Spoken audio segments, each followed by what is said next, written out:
Dylan Cooper, and this is my sociological self-portrait. For my introduction, my family was a big influence on why I went to college and why I am who I am. My family and friends have the biggest influence on me and mean the most to me because I feel they've had so much influence on me and made me a better person and I like to think that I made them a better person too. So that's why I think they mean the most to me. Cultural interview. Growing up in a predominantly white family, it didn't give me much culture, but taught me how to love.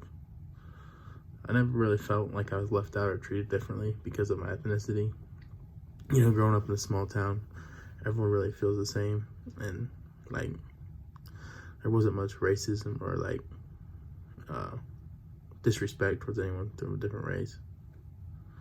I don't have much culture, but whatever I do have, I would love to share it with anyone. Like it could be anything, like holidays, like this Thanksgiving. I had my girlfriend and her brother and his girlfriend come over for Thanksgiving, and they said it was different, but like because they're predominantly Hispanic, and I just like sharing that, like whatever we do and what traditions we have that are different than theirs with them. And on the other hand, I love experiencing new cultures and different things from around the world. Like it could be different foods, different traditions, whatever they do. You know, I like to see how everyone else lives their life. A lot of people in my life come from different cultures, so it's really interesting to learn about how everyone was raised different and what everyone's beliefs are. Agents of socialization. My agents were for my family and work. I had other ones, but these ones are the ones that are most important to me. This module made me think the most about what makes me me, and I think that really helped me a lot, just learning about myself during this class. I chose family because they made me who I am and are the reason I am who I am, and I just think they shaped me the most, and I'm really grateful to have them in my life. I chose work because I believe hard work shapes you into who you can become, not just who you are, but who you can be, and makes you the best version of yourself, no matter what. Status and structure. Some of my statuses were son, brother, wrestler, and college student. I chose son because I feel I learned a lot from my parents, and they taught me a lot and really made me a better person. I chose brother because my sisters made me more protective and taught me to think more about others and what's going on with them and how can I help them.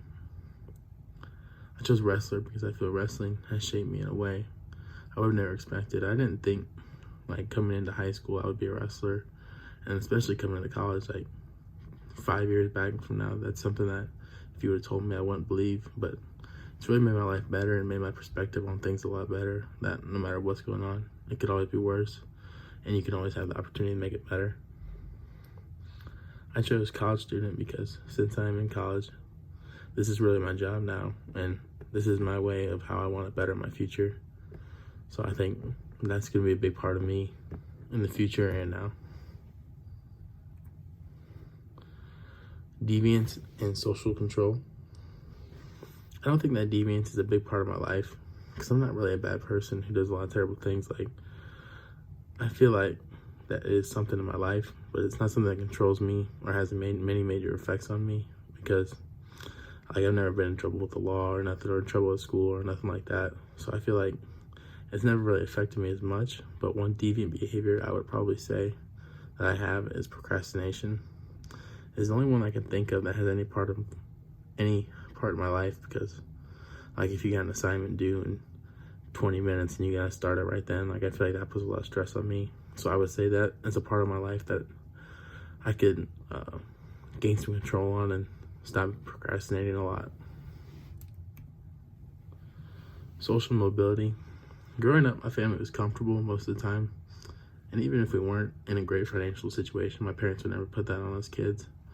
Like, there were some times when we really didn't have anything, and they didn't let us know, or like they didn't argue or bring it up in front of us. And it was all behind closed doors, and they handled it and stayed together and made them stronger.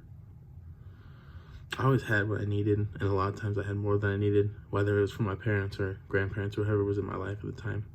I feel like I was well taken care of and never really had any complaints about anything, and was always comfortable. Even when we weren't, it was okay, because they taught us to be very grateful for what we do have and to appreciate the little things, which I think is very important. That just helps create kids and people to be less spoiled and less materialistic, which I think is a very good thing and something that we have a problem with in today's society. Race and ethnicity. My race is something that I never really think about. I think that's because no one ever talked to me about it in my house while I was growing up.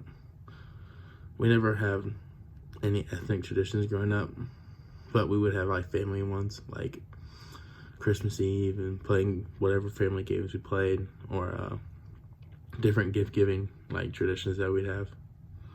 So never really ethnic or race related traditions, but just like family ones. And some things I learned from my culture that I was brought up in was to love one another and treat everyone how you want to be treated, which I really think is like not a race and ethnicity thing, but it's more of a church thing, which I think really relates into my race, because a lot of people I know who are the same race as me are the same religion and have the same religious backgrounds.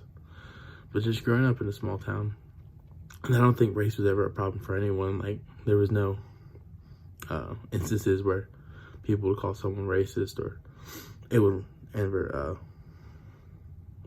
put anyone at disadvantage for being a certain race, which I think was a good thing about living in a small town. But also, like, not being able to see that makes you not really think about it, which means you can't really help out with it or try to make something better or someone's life better. And that is my project.